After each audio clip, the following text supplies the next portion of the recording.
إن الله ألد إصطفى آدم ونوحا أسبيم آدم ونوح أسبيم آدم ونوح وودي بنلاب ونجتنا كمكوكو فادئ تغوجه وآل إبراهيم وسبي قال إبراهيم بسوي إبراهيم وآل عمران أكريج عمران بسوي عمران وسبي بن على عالم إدو بنده بند سهامة وودي نلاب يتنا بكم مكو فادئ يمبه ذرية وبسموج ديغان دا بعضها من بعض كون وجلت بين دا بعضها من بعض كون وجلت بين جلت بي دو هوند فوف وادي hen yeru e ko nanno koddo makko ne duwoto non e nyumo o haati ko on haalanno ko idh qalat imra'atu imran jangtunde jomsuudi imran wi o wiite ko hannatu tawi o heewi duuɓi no nawi hankadi o wi taw yiɗi heɓde ɓiɗɗo o ñaagi Allah Allah hokkuma ɓiɗɗo nde o tini o ƴetti reedu o wi rabbi ya an joomam inni nadartu laka mi takkanima ma fi baɗni ko woni reedam ko won ɗo ko mi takkanima ko an jeyi muharraran en laɓɓina ha laaɓi cer hay goto jeeya hen hay hunde an tan goto jeeyi so tawi o jibinama so Allah haaji mo rakka suudu ma ndu o gallan suudu ma ndu kaddi gurdam makko fatagabbal minniya bin ñaagima ya jaɓanam innaka sabu an anta samiu am ba nande al alimu gando an andi anniyaji andi fof imran luti taw suwaji bindi imran luti taw suwaji bindi falamma wada'taha nde o jibini reedu ndu tawde ko ɓinguel dewe o sikanno ko gorko wonata kono hawde ko debbo sabu ko warɓe tan dokkirtino ko tawde takkani Allah han kadi ko baɗo tan qaalata o wi rabbi ya an joomam inni wada'tuha unsa min de jibinimo ko debbo jibimi ko debbo wona gorko ndeket wallahu a'lam bima wada Allah ɓuri andude ko jibini kono noon o haali haala makko Allah wi walaysa zakaru kal unsa gorko e debbo jiida debbo kanko ko gorko yiiloto noppuɗo rokka Allah ko debbo heeɓi Allah ne andi fof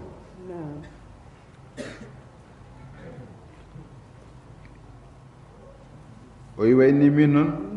sammaytuha maryama min nirimo maryama mi rokkima kono min niriɗo maryama mi rokkima noon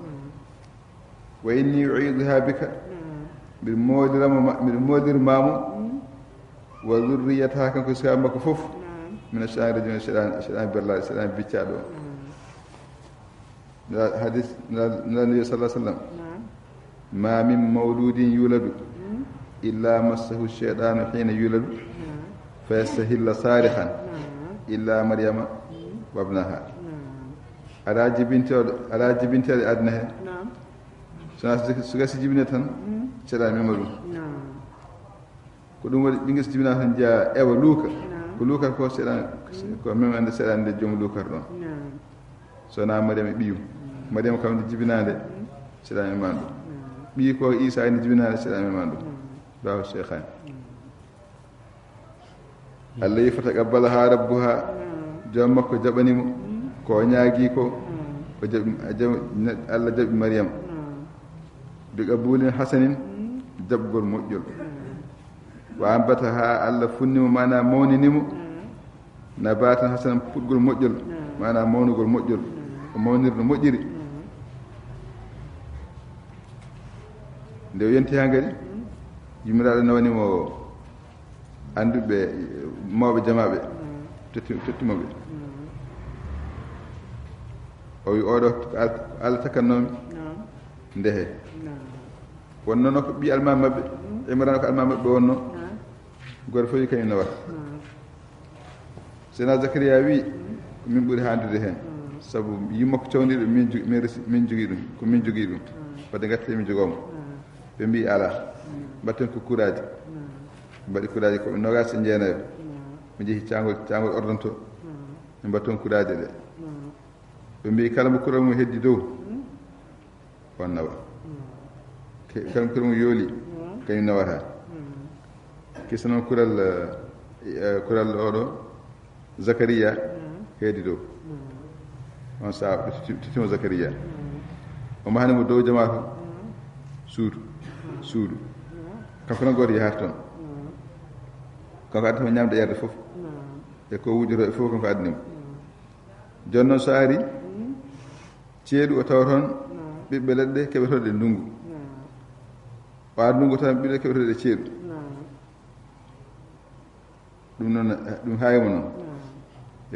e wakafala ha Zakariya nehi Maryam kañum jogiimo han kadi kullama dakhala alayha Zakariya almihraba kala Zakariya ari naati e makko e nder suudu he wajade inde har o tawa ɗon ko ñaamete kala nde o ari e suudu he o tawa heen ko ñaamete o ara ceeɗu o tawa heen ɓesnoje keɓeteɗe ndungu o ara ndungu tan ɓesnoje keɓeteɗe ceeɗu qaali ya Maryam o wi an ka Maryam anna laki hada honno keɓirta ɗum ɗo honno keɓirta min tan goɗo arata ga kadi min ɗo wona mi addi ɗum honno keɓirta ɗum qaalata o wi huwa min indillahi ko Allah addata ko Allah addata kam inna Allah kay yarzuqu man yasha ne yeɗa kala mbo haaji bi gayri hisabin ko alda hasbata sa ƴeewi ko ɗum ɗo ko gardidi oɗo seedata Maryam ko jogoɗo jibinde tawa resaka taw gorko heɓa memanimo wadde o addana ko wayni gila ko cukeli toksen ne ara hay goto anda ko iwrata o wi ko Allah iwra ko aljannaji ɗum andu ko gardidi janggo e jaam so jibine ene foti jaɓade wonde oɗo mi hebde ko wayndani sabu gila ko cukeli won gila ko cukeli toksen mbadne gueɗe ganduɗa hay goto heɓataɗe immoɗota aljannaji hunaalika ko ɗon ɗum won sababu no Zakariya yiiri ngel ɗo cukeli toksel ne addana e geɗe ɗe goodani o saha da a Zakariya o ɗabba ɗum waɗi Zakariya noddu joomum o duwi o ñaagui Allah qaala wi rabbi ya an joomam habli rokkam min ladunka immorde e ma zurriyatan ɗiyibatan geñgol laaɓgol moƴƴol geñgol cenigol innaka sabu an samiu du'ai ka nanowo noddani ka jaɓotoɗo so ayni tan a jaɓotote o duwi Allah hokkumo ɓinguel taw mawni hankadi o yi ha o nayi hankadi o ñaagui Allah hokkumo ɓiɗɗo sabu ɓay Allah hokka ngel ɗo cukele ko wayni ɓe Allah hokkumo ɓiɗɗo kankone fanadatul malaikatu malaikaji ɗi noddimo seydna Jibril alayhi salam wa huwa qa'imun ta omo dari yusalli omo juura fil mihrabi e jamahe omo juura e jamahe seydna Jibril noddu alayhi salam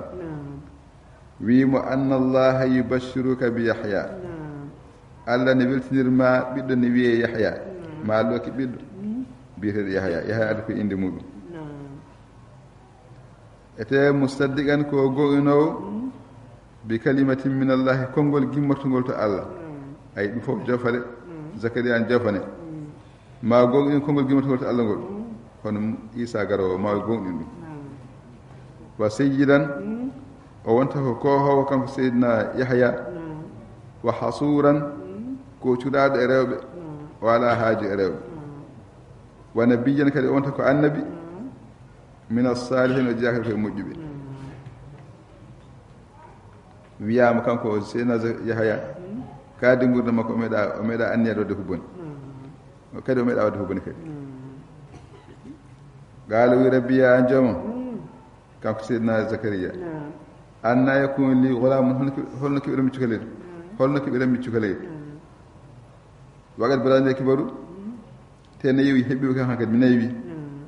gila ko toktirmi heɓani gomi sagati heɓani ko joni keɓanmi cukalel hono ɗum wonirta wona wonde omo ɗamni Allah wawa ɗum wadde ko Allah tan ko no way ɗamtinɗa ɗo joni mawnamde to Allah hono ɗum wonirta kadi omo raati aguede kadi jomsuɗam ko dimaro mi nayi jomsuɗam ko dimaro yewmidden cukalel on sa mbi heɓi ɗum cukalel 9 e 8 قال الله ويمو كذلك كنون دي الله يما كتكرل ما رك كتكرل سب الله يفعل ما يشاء وبارك كو حاجه كلكو يدي ود mo way ود hay hunde ron kinani ewa kanko non sayyidina zakariya alayhi salam o yidi tan hebde ko mo andira biddo badima ar qalu rabbiya anjama ij'al li ayatan wadna finde wadna mande ni andira biddo won koy ar mi andira jusdo hebi sowimo gal Allah wiimo ayata ko woni mande ma gandirta adana hebi biddo ko Allah to kalliman nasa ko ne basara haldude yimbe sahata jaami baltari ta haldata yimbe illa ramzan suna jafatar kalmo kaldata a baajatan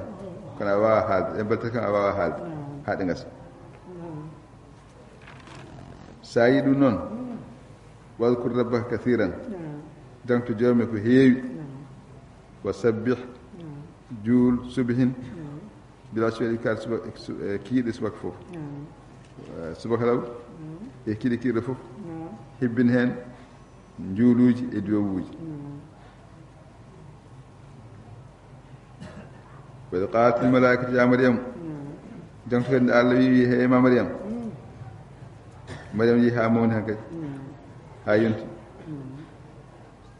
Allah wi ay malaikaaji mbimo inna allaha astafaaki ko Allah en subima wada haraki wala bimma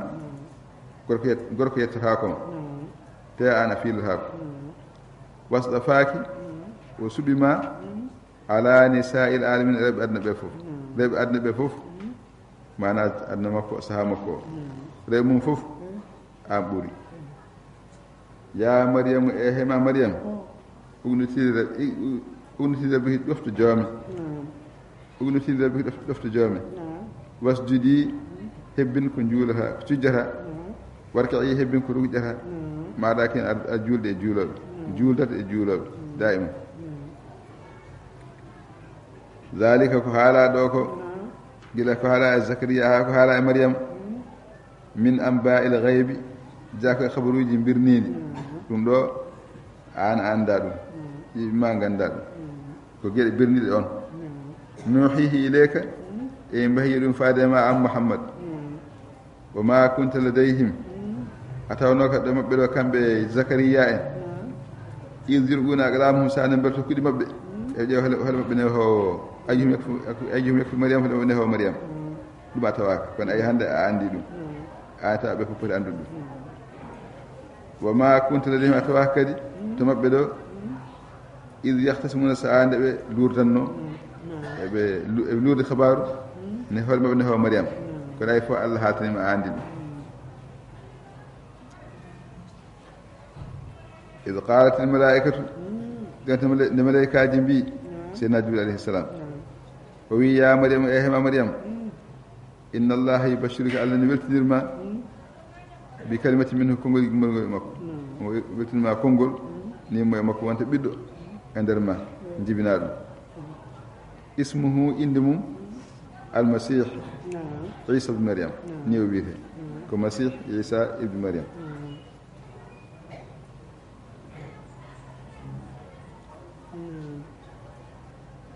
عيسى ابن مريم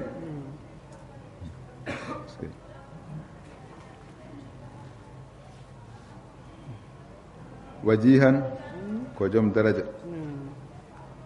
في الدنيا والآخرة قل أبنها الآخرة كاد يومنا مقربين وجاء بلنا بها الله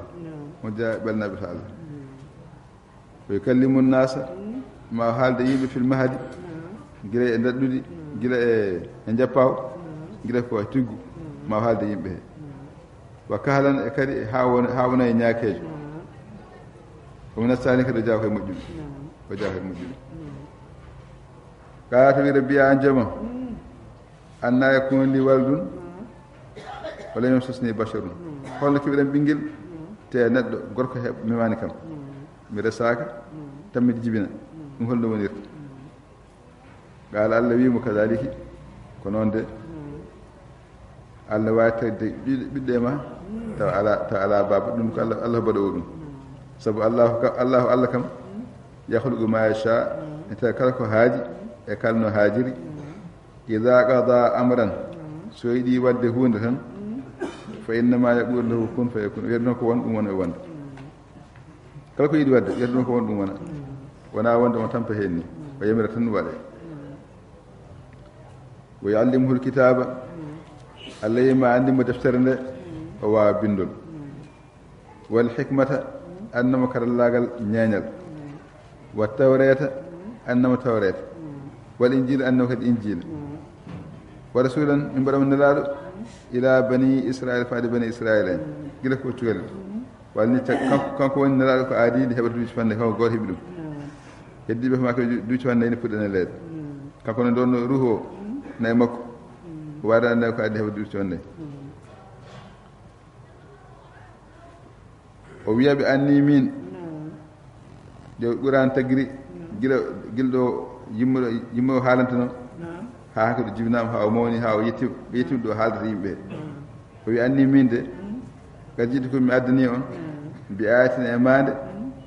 min rabbikum immorde e joomon o haalni ɓe jeddimo o yimi jogui mande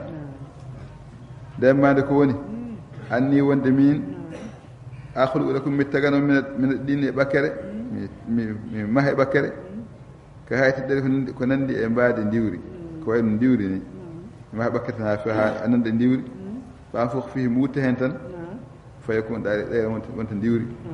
diwa jiyon biidnillahi secteur Allah o fewno o maha ɗum colel ha fewa so wutti hen tan wonta colel diwa wuura diwa wobiru aka maha mbiɗa sellina ala ko maha muumu neɗɗo ganduɗa jibina ko ene wumi mbiɗa sellina ɗum watta yiide wala barasa gonduɗe baras ko ñawomo seltane nden mbiɗa sellina ɗum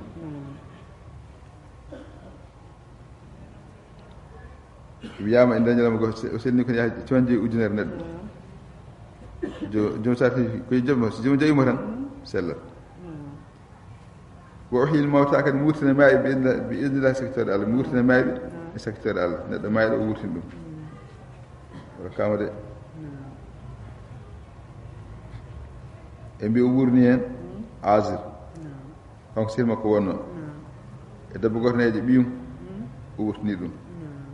ibnatul asir ɓe fof o wurni ɓe nguuri ha ɓe jibini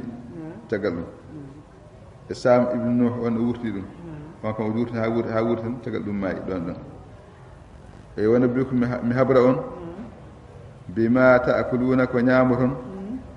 wa ma tadakhiruna ko mofton fi birko cuuɗi moɗon sa ari o haalama ko kacirɗa walla ko gottiɗa kadi ko moftuɗa suudu ma o haalama fof no moftirɗa ko eto moftuɗa fof inna fi dalika ɗum kayne waɗi ayata mande lakuma den kuntum so tawi oɗon jogori gonɗinde ɗum ɗo kam nanɗo ɗum jiiɗ ɗum nafoti gonɗinde ko haali ko mande labti no fewi wari ha mbi ko ɓi Allah kisa ko watta kono e hawnade jaɓɓum ɓe jii ha mbi ko ɓi Allah o wi mi arimo musaddidan mbiɗa gonɗini lima bayna yadayya ko woni yeesam mina tawre gonɗe yeesam o mbiɗa gonɗinimo wali yuhilla lakum beele mi daktinana on baado lladi hudum aleykum hunde ko harmina e mon ko tawde toon ko harminno daktinana on manam wona gueɗe cattunode mi nennoon ɗen gueɗe ha weɓta han kadi sabu ne kamɓe e kaɗno ñamde liɗɗe en e kaɗno ñamde liwri e ko nande hen fof ko fof kanko daktinniɓe wajjiiti ko mi addani on mbi ayatini finde mande min rabbi ko immorde e joom moɗon ɗum noon fattaqullaha kule Allah waɗi on ɗoftuɗe kam kule Allah ɗoftuɗe kam ko ñamirmi on ko inna allaha rabbi wa rabbukum ko Allah woni joomam woni joom moɗon ayi o wiyani Allah woni babam de Allah woni joomam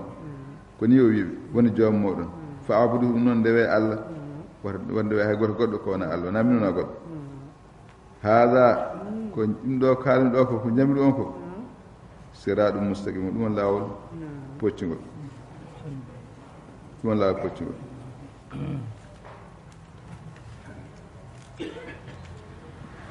الله العظيم.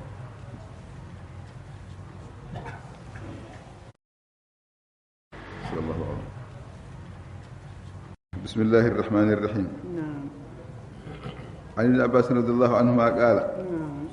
كان قوم يسألون رسول الله صلى الله عليه وسلم استهزاء فيقول رجل من أبي ويقول رجل تضل ناقته أين ناقتي فأنزل الله يا أيها الذين آمنوا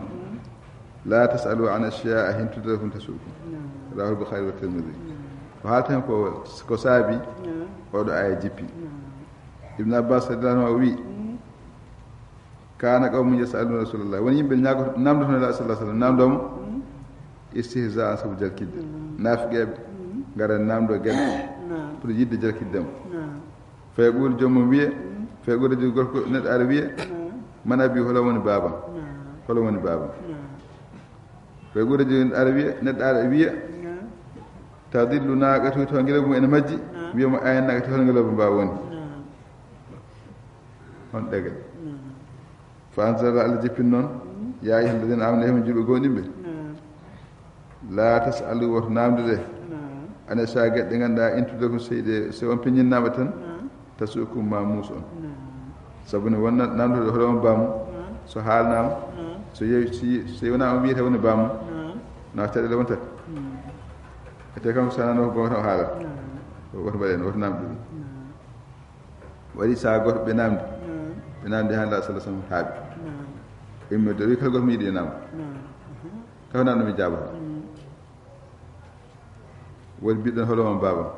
be won baba kaari mo kaari sedna mbarna immi hali hala mo defni onno yumu nangi mi an ka jasso ka jidi hoynde he sinno jona ka jinni ma wana hoynan kam do mira yene mo kono fi an ali radiyallahu anhu qala sayyidina ali wi لما نزلت ولله على الناس حج البيت من استطاع إليه سبيلا وآجبين دال يحب إن ودني الله يدو يمبه فوف حج رسول كلام بعد ياتون كي كدن لاول ياتون ودي دون ياد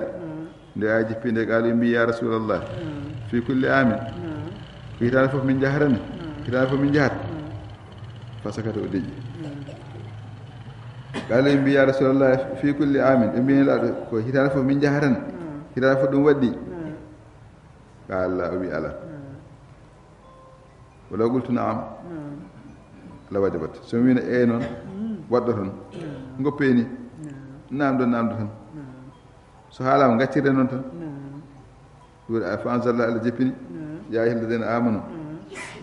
la tasalu an ashiya hintude hon suuki e mo jugo gongo naade gede ngada so fiñinama so tawi on kalnama ne wawi dum metta on sabu do jon so wiino e musanni yimbe hen fi la Tirmidhi Muslim Anas radhiyallahu anhu qala bala an-nabiy sallallahu alaihi wasallam an ashabihi shay'un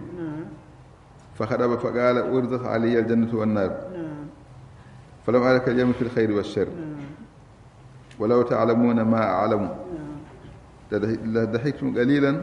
ولا بكيتم كثيرا قال فما أتى على الأصحاب يوم أشد منه حتى غدوا رؤوسهم ولهم حنين فقام عمر فقال رضينا بالله ربا وبالإسلام دينا وبمحمد نبيا فقام ذاك الرجل فقال من أبي فقال أبوك فلان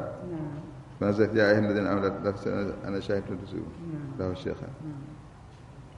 سيدنا أنس رضي الله عنه قال أبي بلغ النبي نراد نني خبر عن أصحابي شيء وكونني صحابة مكة فخطب وخطبني ولواجه فقال أبي عند الواجه أردت علي الجنة والنار محلا محند الجنة إجينغو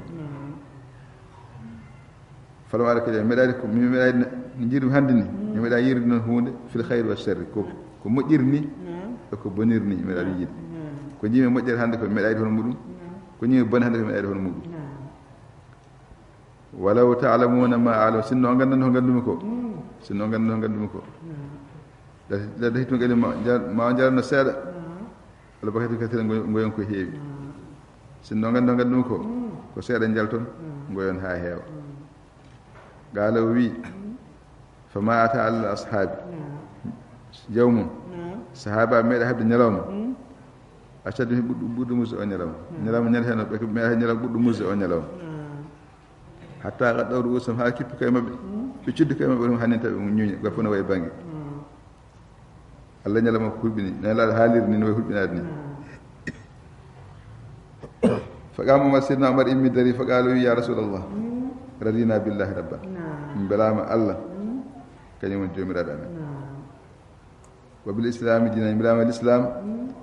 yo won dina amen wa bi muhammadina min belama muhammad yo won annabi amen faqama zaka rajul gorko ay immi faqala wi man abi wala woni baba o wi noon o ko abdullah ibn huzafat فقال أبوك فلان بما هكاري فنزلت آية أولا جيبي يا أهل الذين آمنوا يا من جوغوني بال لا تسألوا عن أشياء ورنام دقت دقت دا انتو لغو سيدو بنين نامد تسوكم بعد موسى راه الشيخان عن سعد رضي الله عنه عن النبي صلى الله عليه وسلم قال أعظم المسلمين في المسلمين جرما من سأل عن أمر لم يحرم فحرم على الناس من أجل مسألته لا مسلم في الفضائل نزاد لنتي يبي نام داد نام دكير ويهارام سعد وبي رضي الله عنه النبي صلى الله عليه وسلم قال وي أعظم مسلم في مسلم جرما وده بكار فو عند الرجل به وده بكار فو عند الرجل به بكين عند الرجل به ما سأل فنام دي الأمر هونده فنام دي هونده لم يحرم هل من نوكا فهرم هل من على الناس بما أجل مسلم فنام دي نام دي هونده hunde woppa tan de jooɗi kala ko haalaka ne harmi fiti ko en dagi yimɓe kuutor rewa ha namdo ɗum ɗon kisa ɗum harmine on fof ɓurede bakkarde e nder yimɓe wadde yimɓe ndento namdoto ko rahu muslim fi fadail annabi bakr radiallahu anhu qala annahu qala innakum taqra'una hadhihi al-ayat ya ayyuhalladhina amanu alaykum anfusakum la yadurrukum man dalla idha ihtadaytum وإني سمعت رسول الله صلى الله عليه وسلم يقول إن الناس إذا رأوا ظالما فلم يأخذوا على يديه أوشك أن يعمهم الله بعقابه وقال أبو أمية الشعباني سألت أبا ثعلبة عن يا أيها الذين آمنوا عليكم أنفسكم الآية فقال أما والله لقد سألت عنها خبيرا سألت رسول الله صلى الله عليه وسلم فقال بل ائتمروا بالمعرفة نهى عن المنكر حتى إذا أرشح مدعا وهو متبعا ودنيا مؤثرة وعيد بكل ذي رأي برأيه فعليه بخاصة نفسك ودير عوام فإن من ورائكم أياما الصبر فيهن مثل القبض على الجمر للعامل فيهن مثل أجر 50 رجلا يعملون مثل عملكم قيل يا رسول الله أجر 50 منا أو منهم قال بل أجر 50 منكم رواه الترمذي وأبو داود سيدنا بكر رضي الله عنه إنكم أنون تقرؤون هذه الآية ونجنغ أول آية يا أهل آمنوا عليكم أنفسكم آية ما الله بي يهم جوغوني بال غرفة تند كيمون تند ده كيمون غرفة تند هرمون تن لا يضركم من ضل بعد ما جد فوف لرتان ذات سيرم بي ونن جد فوف ما جد وتان هدر ونن غرفة تند هرمون تن يفيو هرمون تن هاي غرفة وجه هرمون دال tinno hoore muɗum oɗon janngo aya oɗon nanguiramo noon wonde goto fof yo tonni yo jokki haaju mum tan rento woto haalde hay goto wotoje goɗɗo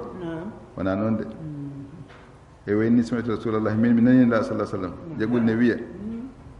inna nnasa wonde yimɓe ida ra'aw zaliman sen jiiya tooñowo fulum yahudu ala def nangata jungo mum ɓe kaɗɗum toñde awsaka an ya'ummahumullahu biiqaabi ene ɗeɓa allah ne ɗeɓa kamɓe fof fadan ɓe letta kamɓe fof yimɓe so jiiya tooñowo katama toñde ne wona sababu ha allah ɗeɓa fadan ɓe letta kamɓe fof lawol gotol wadde tooñowo so te yiyama enen fof poti darade kaɗenmo toñde o qala abou umayyata shabani abou umayyata shabani wi sa'altu aba thalabata min andima abou thalaba an ko abbihi o yo ay yaahil zamde ko am sobi e hemo gondal tindo ko mon gojje ko e mon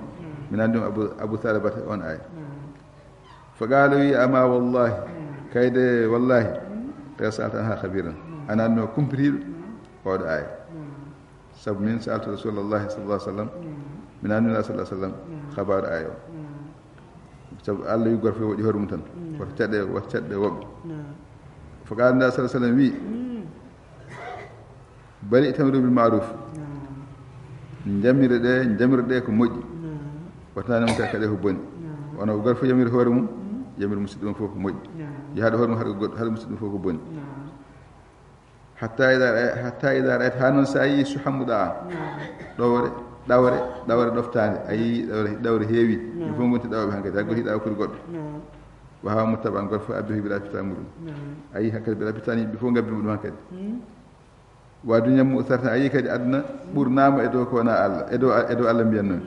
gorfo hankadi aduna woni haaju mum natti jogade haaju e allah ayi ɗum wa ijaba kulli dhi ra'yin bila kay gor fof yeɗɗum tan ko miijo mum gor fof feere mum tan yooɗi ɗum hay goto heeɗaka feere goɗɗo hay goto heeɗaki goɗɗo sa yi ɗum wayi noon hankadi ganda aya o haala makko yonti nden fa aleyka bi khassa nafsi hankadi tinno hoore ma tinno e keerinde hoore ma tan han goƴƴiɗa hoore ma ke mbawa hisde wadde awama gacca heddiɓe awama woni yimɓe kewal ngal ganda ngala haaju ɓe gacca ɓe jokka haaju ma an firti noon so khawasa en hen yimɓe moƴƴidne hen jantida e mumen fa inna min wara'ikum ayna yeeso moɗon ayyama ñalawmaji ɗi ganduɗa asabru fihinna muñde e majji ha heddo e konngol allah e konngol allah sallallahu alaihi wasallam bisu qabdaji way kon tamde e nangude ƴulmere jeygol huɓɓude nanga hen tamaɗo hatti no wayni musni noon musirde ɗi ñalawmaji way noon muñde ɗi ñalawmaji muñde sunna he ɗi ñalawmaji wayata musde lil amili fihinna ne wadani gollowo e majji sunna o keddo e sunna e nder majji ɗi ñalawmaji misal ajida 50 rajulan tiwan joye neɗɗo so golli ko joɓete ko on goto yoɓe ɗum ko foti noon misal amali ko gollowo hono golle mon on sahabaɓe golle no gollirton ni tiwan joye e moɗon so golli ko joɓete ko on goto yoɓe ko kono ɗum allah ko saama wuuro no musde e hamnade so tawi nangtade sunna yonti joom nangtimi hen sunna he qila ya rasulallah ajru 50 minna aw minhum jobdi toon jeeyi amen minen sahabaɓe walla ko toon jeeyi maɓe kamɓe yimɓe kala ajru 50 minkum toon jeeyi mon on jaaki sahabaɓe tigi toon jeeyi e moɗon golle mum tolnodirte e jobdi neɗɗo goto e ɓen hawreɓe on saaha mbaɗo noon bonde allahumma at-Tirmidhi ceerno laatun ɗo noon o yi ɓural e jobdi wona goto ɓuri sahabaɓe ɓuri fof kono jobdi ndi kay ne wawi wonde sallallahu alaihi wasallam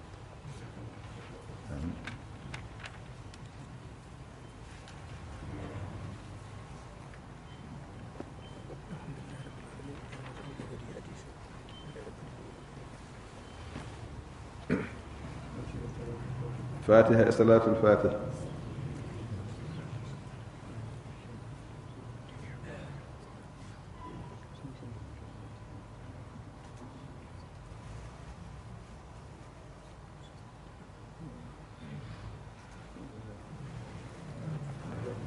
يا